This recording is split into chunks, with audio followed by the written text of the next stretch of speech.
mostly cover RPGs and sim games on this channel, but those aren't the only kinds of games that I enjoy playing. Honestly, I'll give any game a chance as long as there's something about the sound of it that appeals to me. Enter the Serpent Rogue. Quick thing before I get into the review, I first want to take a moment to thank Team 17 for giving me an early code for the Serpent Rogue so that I could get this quick review out that much sooner. Much appreciated. Also appreciated would be you fine folks clicking like on this video if you enjoy it, and subbing to the channel if you want to see more game review and RPG goodness. And now, on with the show. So, the Serpent Rogue is an action-adventure game that's set in a dark fantasy world where capital C corruption is slowly taking over the land, set into motion by the titular Serpent Rogue. You play as the Warden, a plague mask-wearing mysterious person whose job it is to cleanse the corruption from the world. Also, you've apparently never been alive. So, that's a cool bit of lore.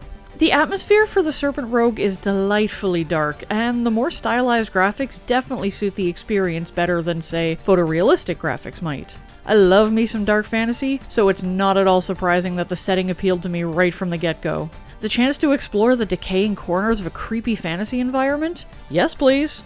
But the Serpent Rogue isn't just a game with cool visuals where you hack and slash your way through corrupted animals and overgrown vine formations. A significant chunk of the game is bolstered by crafting mechanics. The Warden is, after all, mostly alone in this dark reality, so he's gotta make sure he's prepared. Thus, you can craft your own weapons, research plants you come across, brew potions using ye olde alchemy, the works.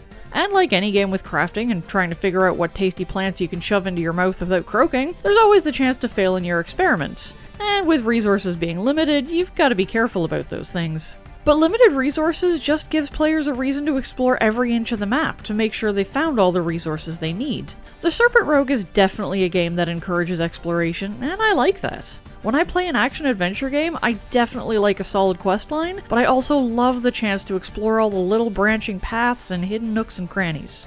There's also the ability to tame animal companions, acquire human followers like you're some sort of cult leader guy. You know, I won't lie, there's a lot of systems thrown at you, or at least hinted at pretty early on, and usually in text dumps rather than practical tutorials. Find tools, find ingredients, research ingredients, brew potions, feed animals, keep your stamina high so you can run and recover, cook and eat food so you don't get debuffs, figure out how to access these resource spots that require tools you don't have yet. But you know the one thing it really doesn't prep you for that well?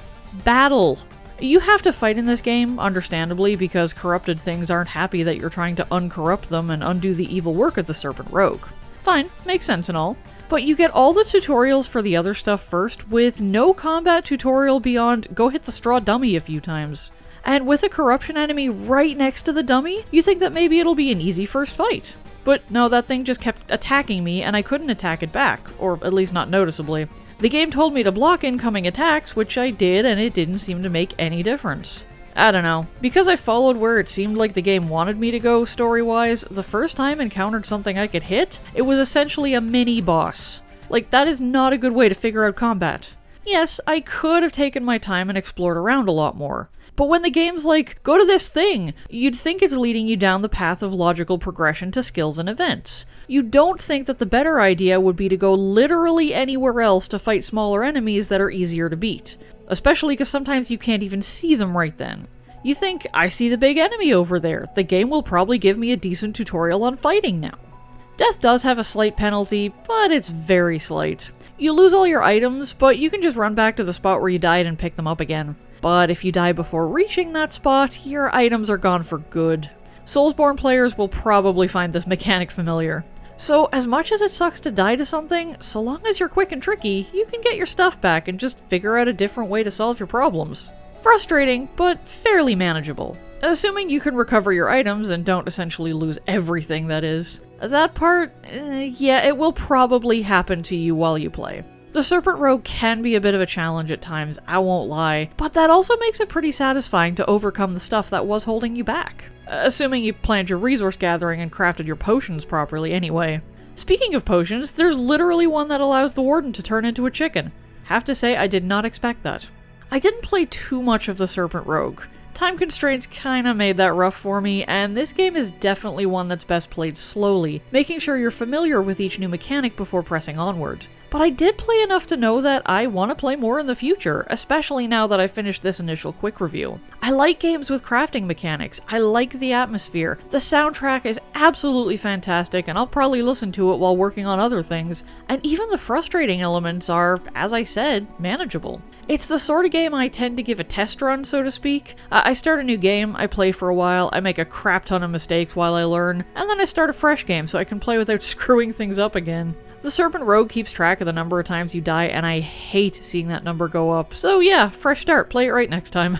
That's not commentary on the game itself, I guess, so much as just how I tend to play games. Thankfully, there are multiple save slots. I hate it when games only give me a single save. But yeah, from what I've seen during my short time with it so far, I like it. It's not perfect, and I think it could stand some better tutorials early on so that the player can get a better feel for things before they get their ass handed to them or find themselves struggling to even heal. But it's got promise, and I definitely want to play more of it. I mean, you give me a game with a crafting system, especially one that's as customizable as the alchemy aspect here, and chances are I'm going to keep pushing through the story just so I can get more ingredients for my potions or ways to enhance my weapons. Why yes, I was that kid who hunkered down under big trees, grinding up flowers and grass and pretending they were magic potions. Why do you ask?